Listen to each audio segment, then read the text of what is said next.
School of Entrepreneurship and Innovation, if there's one single thing that we are trying to do, it's to work on the ecosystem, to work on the local ecosystem.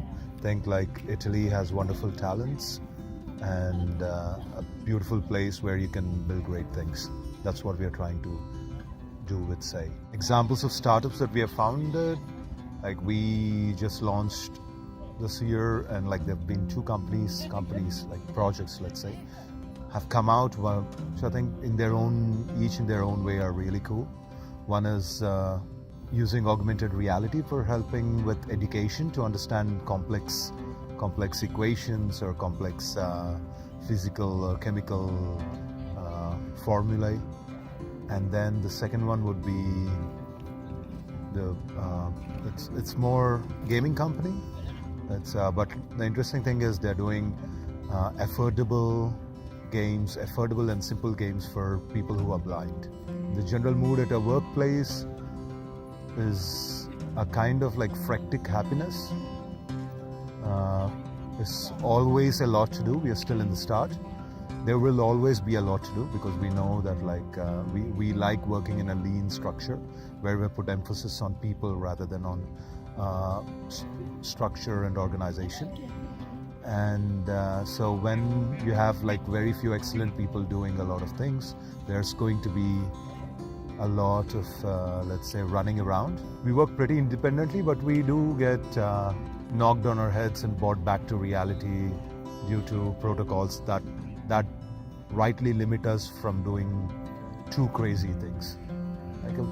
Luckily we have independence enough to be normal crazy, but if we get too crazy, we do have some protocols that keep us in check. But yeah, that's the obvious way it needs to be.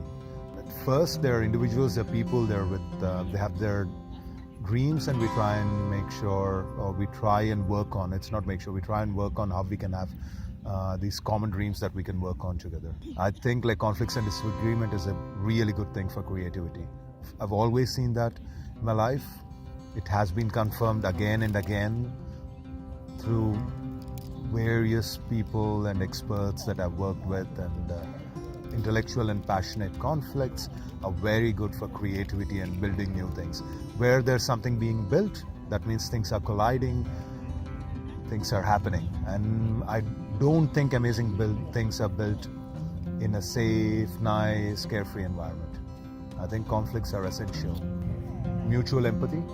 You care about the people that you're working with. That I think is the first and the last trait for effective leadership. If you really care about people and you want to help them achieve their dreams, and vice versa, I think that's effective leadership on both sides. Strengths, I would say, I'm on the good side of the crazy scale. So I'm usually the one who's leading the crazy march. I have people around me who share the same dreams and who like what we are doing together. So they see value and they see that like this is an interesting thing and an important thing for them to participate in and take ownership of. And as an educator, you always take the most important thing, or the thing that makes you happiest, as always, is feedback from your students. Communicate to you about how impactful your program or your mentorship or what you're doing has been in their life, in their journey of life. And how do they get involved in the vision? They don't get involved in the vision. We create the vision together, and the vision keeps evolving with like maybe let's say the mission keeps evolving. The vision keeps getting stronger with each individual that joins the team because we share the same values and we share the same version of the future. I think motivation is most of the time intrinsic. I think most of the individuals who are with us are intrinsically very, very motivated. But like we enable it, we support it.